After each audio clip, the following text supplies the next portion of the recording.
예, 오늘은 교회의 본질이라는 제목으로 은혜를 받기를 원합니다.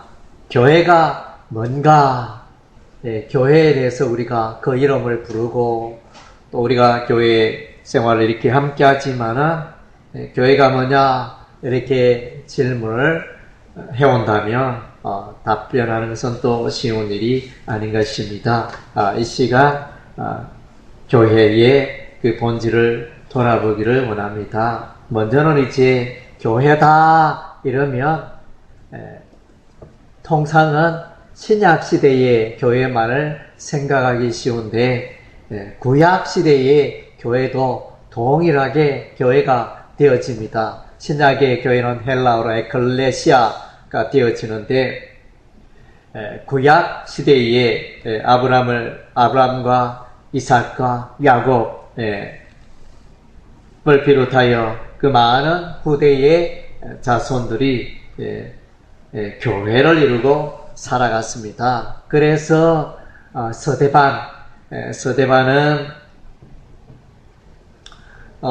공중 앞에서 하나님의 말씀을 전할 때 이스라엘 백성들을 구약의 이스라엘 백성들이 광야로 이동하고 또 성막을 중심으로 이동하고 그런 일들이 있었는데 그러한 이스라엘 백성들을 향하여 광야 교회라 이렇게 말을 했습니다. 광야 교회. 구약의 이스라엘 백성들 가나안 땅으로 향하는 그 이스라엘 백성들은 광야 교회라는 것을 사람들에게 알렸는데 그래서 교회는 신약시대뿐만 아니라 구약시대에 구원받은 모든 사람들의 공동체가 교회가 되어집니다.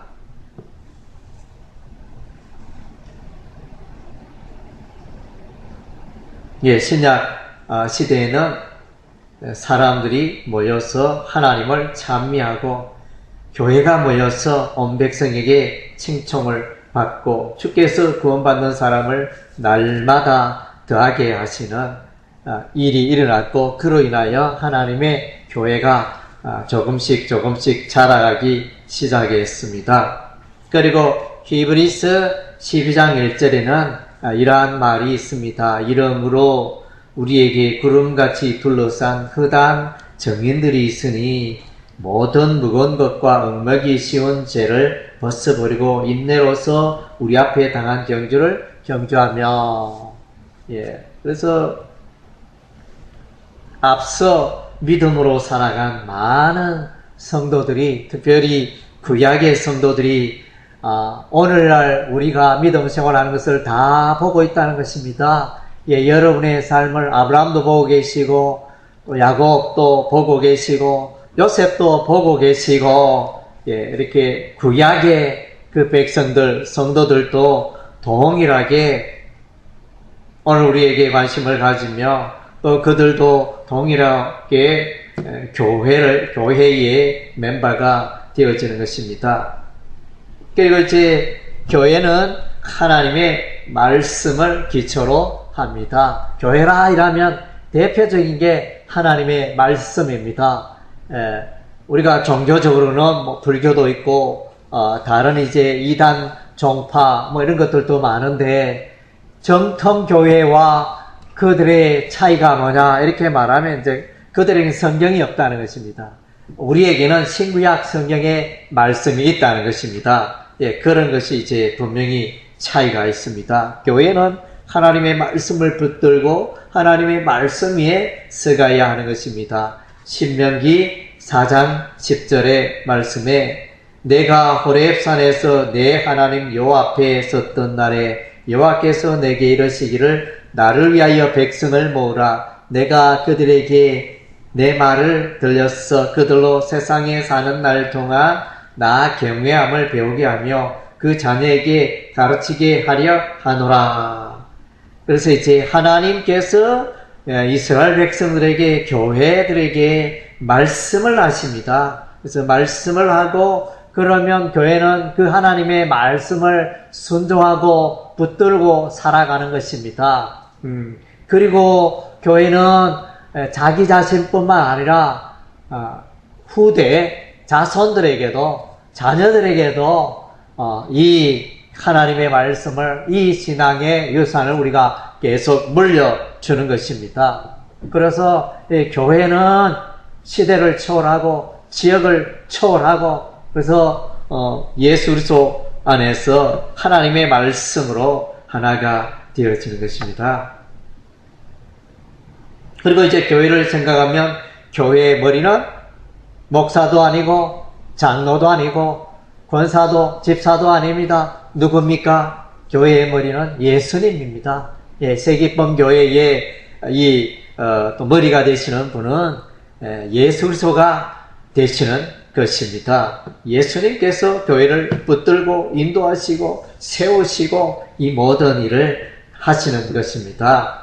그래서 에베소서 1장 22절 23절에 또 만물을 그 발 아래 복종하게 하시고 그를 만물 위에 교회의 머리로 주셨느니라. 교회는 그의 몸이니 만물 안에서 만물을 충만케 하시는 자의 충만이니라. 그래서 이제 예수님이 머리가 되시고 우리는 지체를 이루는 몸을 이루는 것이 바로 우리 교회가 되어진다는 것입니다. 그리고 이제 이 교회는 광야 교회도 있었지만 신약의 교회는 특별히 예수님께서 친히 세우신 교회인 것입니다.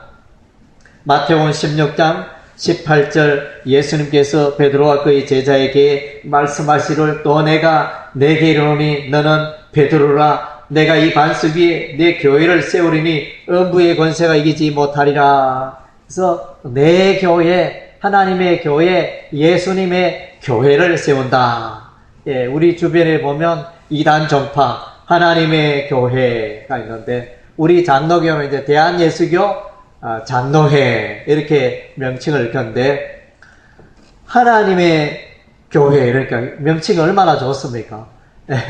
또 이단 종파교는 영생교 이러면서 영원히 사니까 얼마나 이름 좋습니까? 이단들은 보고 자기들이 제일 좋은 이름들을 사용해가지고 그래서 아주 교회의 이미지를 흐려놓는 그런 일들을 전문적으로 하고 있는데 이 교회는 이제 이 세기범 교회는 예수님의 교회입니다. 예수님이 머리가 되시고 예수님이 인도하시고 예수님이 일하시고 또 이 모든 교회는 또 예수님을 위하여 일을 하고 살아가고 그렇게 하는 것입니다. 세상의 회사는 열심히 상품을 만들고 열심히 일을 하여 돈을 많이 버는 게 목적이지만 교회는 그것이 아닙니다. 교회는 돈 버는 게 목적이 아닙니다. 교회는 예수님께 영광을 돌리고 예수님을 기쁘게 하고 예수님의 이 몸된 교회를 세우는 이런 일들 우리가 하여야 하는 것입니다. 그리고 이제 교회는 보면 두 가지로 분류가 되어지는데 가견적 교회와 불가견적 교회가 있다.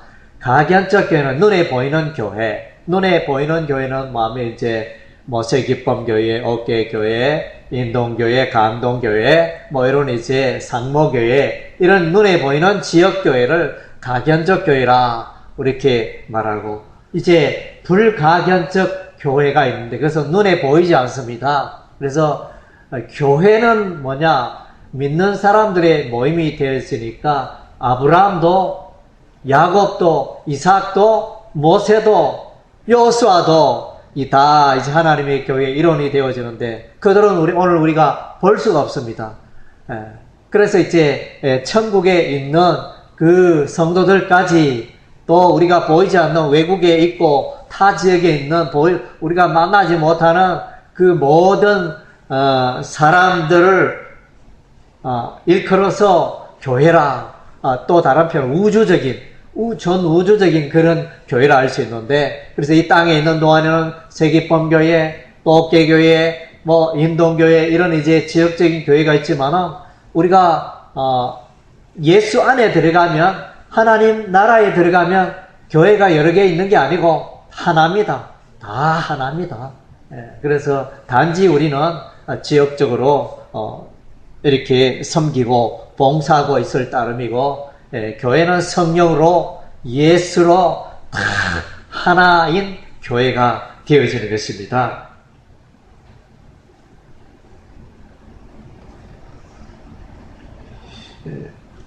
그래서 이제 또 교회의 형태도 보면 이제 가정교회도 있습니다.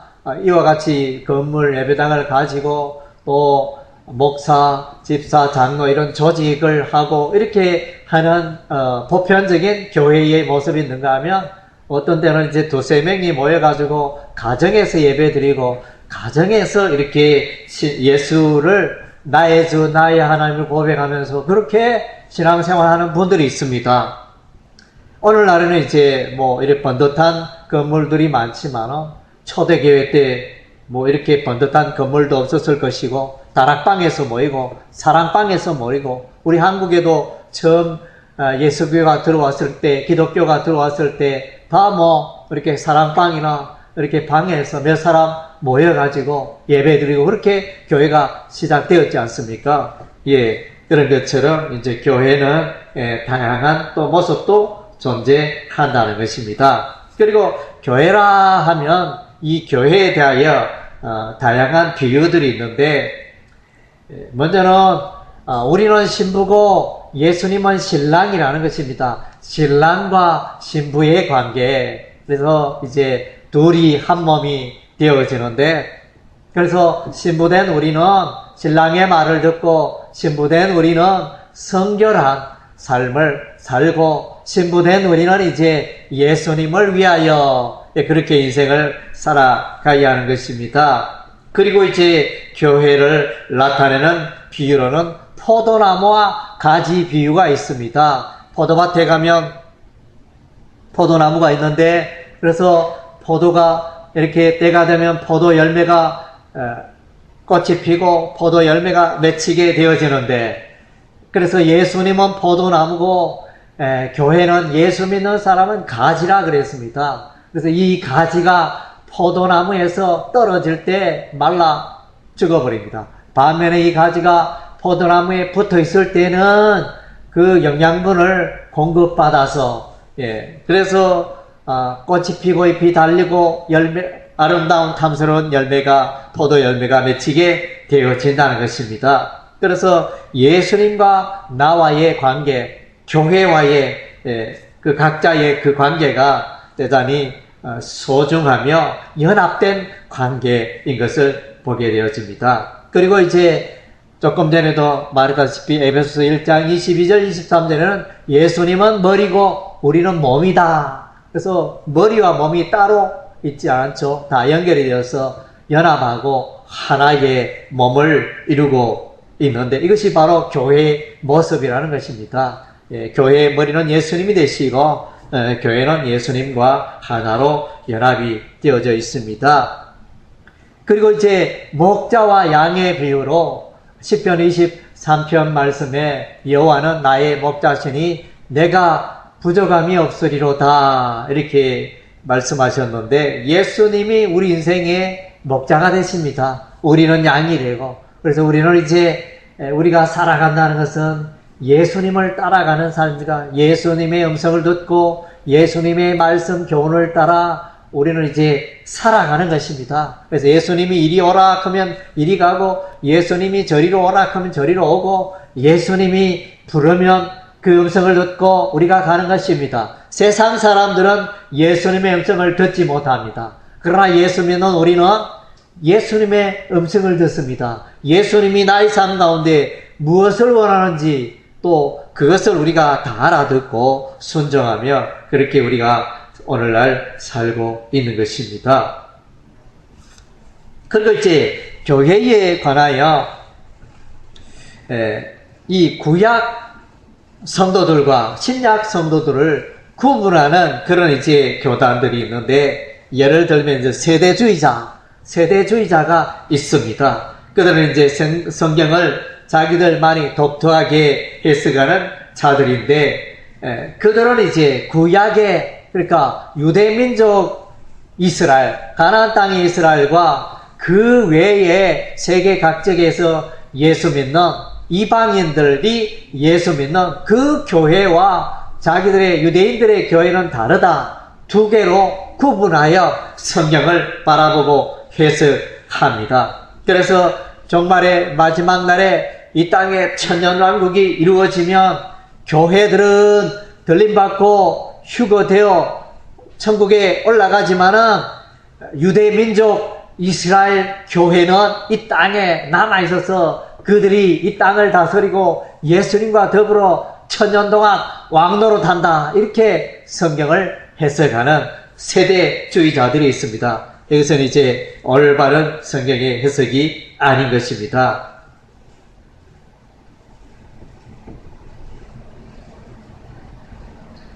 예, 그리고 이제 교회와 하나님 나라의 관계를 생각해 보면 교회가 곧 하나님의 나라는 아닙니다. 교회는 보면 문제가 많습니다. 다투기도 하고 싸우기도 하고 또 죄를 짓기도 하고 그래서 그런 점에서 교회가 하나님 나라다 이렇게 표현하면 틀린 표현입니다. 다르게 표현하면 이제 교회는 하나님 나라에 속하였다. 하나님 나라의 일부분을 나타낸다. 이것은 이제 맞을 수도 있습니다. 예. 그래서 이제 교회가 곧 하나님 나라다 이렇게 표현하면 잘못된 표현이고 교회는 하나님 나라에 속하였다. 일부분을 하나님 나라를 드러내는 기관이다. 이렇게 우리가 설명할 수 있겠죠.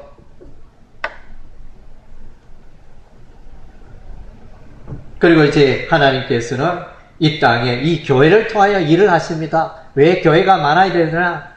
목교동에 교회 한 개만 있으면 되지. 왜 교회가 10개, 20개 이렇게 많아야 되느냐? 하여튼 교회가 많이 있으므로 그들이 각자 다양한 모습으로 복음 사역을 하나님의 일을 감당한다는 것입니다. 하나님께서 이 교회를 통하여 하나님의 나라를 확장하며 하나님 나라의 일을 한다는 것입니다. 그 교회는 하나님께서 사용하시는 도구가 되어지죠. 이 교회를 통하여 하나님의 나라를 드러낸다는 것입니다. 그리고 이제 교회는 하나님 나라의 관리자. 그래서 우리가 이제 하늘 나라에 속한 그런 백성들이 모였기 때문에 우리는 전도도 하고 우리는 죄를 멀리하고 이 세상의 빛과 소금이 되는 그런 삶을 우리가 살아가야 하는 것입니다. 그래서 이제 이 교회는 엄청납니다. 이 땅에 많은 기관들은 다 땅에 세상 정부에 속하였지만은 교회는 이 땅에 속하지 않았습니다. 교회는 이 땅에 있지만은 하늘나라 기관이고 하늘나라에 속한 것입니다.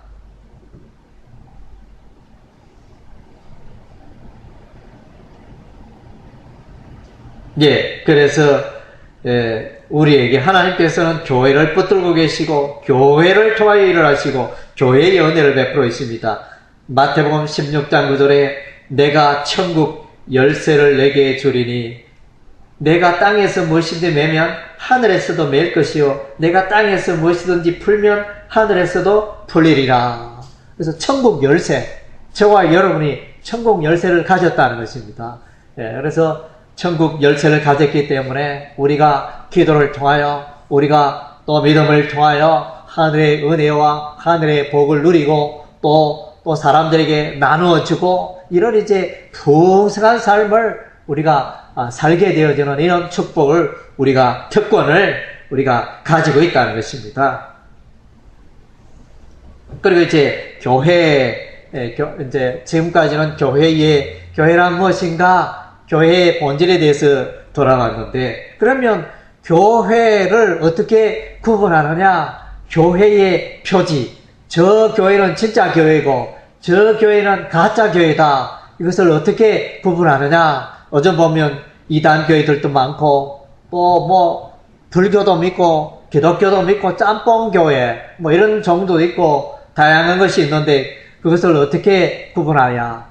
예수 안에서, 하나님 안에서 참 교회를 어떻게 구분하느냐? 그것을 구분하는 표지가 있는데, 첫째는 이제 하나님의 말씀, 신구약 성경의 말씀이 그 교회에 올바르게 가르쳐지고 올바르게 선포되고 있느냐, 이것이 교회의 첫 번째적인 요소입니다. 그래서 교회라 하는데, 성경을 사용하는데 늘 세상 이야기하고 늘 세상의 그 원리와 세상의 경험과 세상의 지혜와 그런 이야기들로 가득하다면 교회라 이렇게 말하기 곤란합니다. 교회는 일단 예수님의 말씀, 하나님의 말씀, 신구약 성경의 말씀이 올바로 가르쳐지는, 그것이 바로 교회의 첫 번째 표지가 되어지는 것입니다.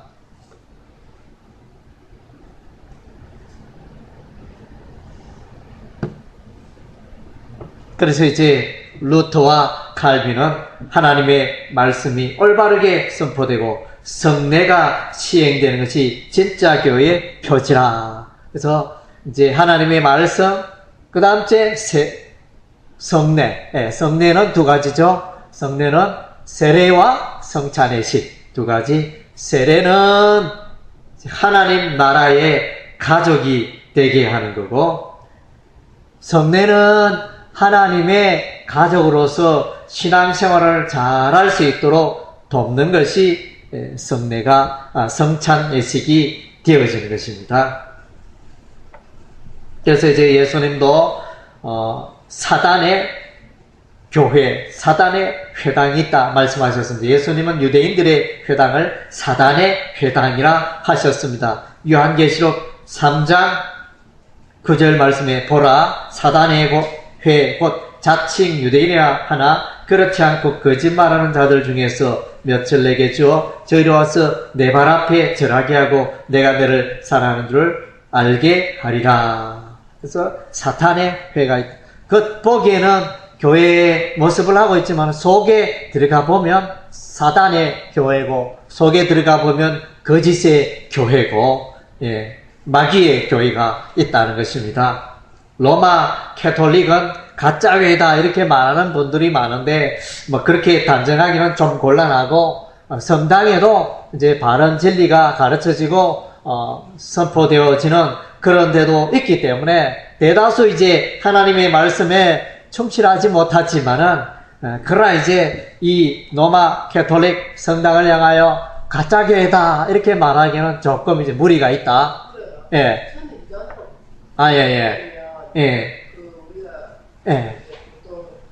집사님 조금 있다가. 그래가지고, 그래서 이제 사람들이 우리 집사님처럼 그렇게 판단하는 그런 경우도 있고, 또 이제 어떤 분들은 이제 성당에 따라가지고 어떤 데는 이제 진리의 말씀이 선포되고 그렇게 하기 때문에 일반적으로 로마 캐톨릭 성당은 이단이다 이렇게 단정 짓기는 좀 무리가 있다 이렇게. 그리고 이제 가짜 교회는 자유주의 교회가 있습니다. 자유주의 교회. 이것은 이제 성경을 기준으로 하지 않고 성경은 갖고 있지만은 자기들의 전통과 지혜로 교회를 인본주의, 신본주의, 교회가 신본주의가 되어야 할 텐데 인본주의가 돼가지고 그렇게 교회를 운영하는 그런 경우가 있습니다. 자유주의 교회들이 있는데 가짜 교회가 되어집니다. 그리고 이제 교회는 이제 교회의 목적이 뭐냐? 교회가 무슨 일을 하느냐? 교회는 이제 예배가 있고, 교회는 양육이 있습니다. 교육이라 할 수 있겠죠? 교회는 전도가 있습니다. 그래서 이 세 가지가 교회가 하는 일의 핵심적인 요소가 됩니다. 예배를 통하여, 예배는 하나님을 섬기는 것입니다. 하나님을 높이고, 하나님을 경배하고, 내가 예수 믿는다, 내가 그리스도인이라 하면서, 교회를 하면서 하나님을 높이고 하나님을 예배하는 게 없다면 그것은 뻥입니다. 그래서 아무리 똑똑하고 아무리 지식이 많아도 그의 삶 속에 하나님을 예배하고 나의 삶 속에 모든 축복이 하나님으로부터 왔습니다. 이렇게 고백하지 않고 나의 예수님을 자신의 삶의 주인으로 고백하지 않는 그런 신자들, 그런 교회들, 그런 것은 다 가짜가 되어지는 것입니다. 그리고 이제 교육, 양육이 있는데 이것은 이제 성도들이 자라가는 것입니다. 하나님의 말씀을 배우고 삶을 배우고 그렇게 해서 이제 갓난아이가 어른으로 젖을 먹고 밥을 먹고 그렇게 자라가듯이 예수 믿는 사람도 이 영적으로 자꾸 자라가야 돼요. 내가 10년 신앙생활 했으면 됐고, 내 신앙생활 한 지 벌써 20년 됐는데, 뭐 더 배울 게 있나? 뭐 이렇게 말하면 그건 잘못된 것입니다. 예, 평생에 30년, 40년, 50년, 우리가 계속 우리의 믿음이, 신앙이 자라가야 한다는 것입니다. 그리고 이제 또 전도가 있는데, 전도는 뭡니까? 세상을 섬기는 것입니다. 세상을 사랑하는 방법인데, 세상을 사랑하는 가장 좋은 방법은 예수를 그들에게 전해주는 것입니다. 예수 그리스도의 복음을 전하는 것보다 그를 더 사랑하고 세상을 더 사랑하는 방법이 없습니다. 아무리 용돈을 주고, 아무리 맛있는 것을 자주 사주고, 아무리 사랑하고 함께 시간을 많이 보내고 그렇게 할지라도 그 사람에게, 예수 믿지 않는 사람의 복음을 전하지 않고 예수 그리스도의 복음을 말하지 않는다면 그 문제가 있다는 것입니다. 그래서 우리가 사람들에게, 불신자들에게, 사랑하는 이웃들에게 우리가 할 수 있는 최고의 일은 우리가 복음을 전도하는 것입니다. 예수 믿으세요. 당신은 죄 가운데 살고 있습니다. 당신 예수 믿으면 죄로부터 구원받고 영생을 얻고 천국으로 들어가며 하나님의 자녀가 될 수 있습니다. 우리가 이제 그것을 전해야 합니다. 때를 얻든지 못 얻든지. 그래서 이제 교회의 목적, 교회가 하는 일은 이제 예배가 있고 양육이 있고 전도가 있는데, 그런데 이 세 가지를 어떤 사람은, 어떤 교회는 한 가지만 집착합니다. 우리 교회는 예배만 잘 드리면 된다. 또 어떤 교회는 우리 교회는 교육만 잘 시키면 된다. 또 어떤 교회는 우리 교회는 날만 뜨면 모든 성도가, 전 성도가 전도에 매달린다. 그런데 그것은 이제 바람직하지 않습니다. 이 세 가지가 다 이루어져요. 교회는 예배도 있고 양육도 있고 전도도 있고 이 세 가지가 균형되게 이루어져야 한다는 것입니다. 균형적인 모습을 갖춰야 한다는. 이 식사도 그렇잖아. 우리가 편식을 하고 맛있는 것만 먹고 이런저런 다른 음식을 다 배제한다면 영양 결핍에 걸려서 병에 이르고 마는 것처럼 교회도 이제 어느 한 곳에 집착하면 질병에 걸릴 수 있습니다. 교회가 건강하려면 예배도 있고 양육도 있고 전도도 있고 이렇게 균형된 삶을 살아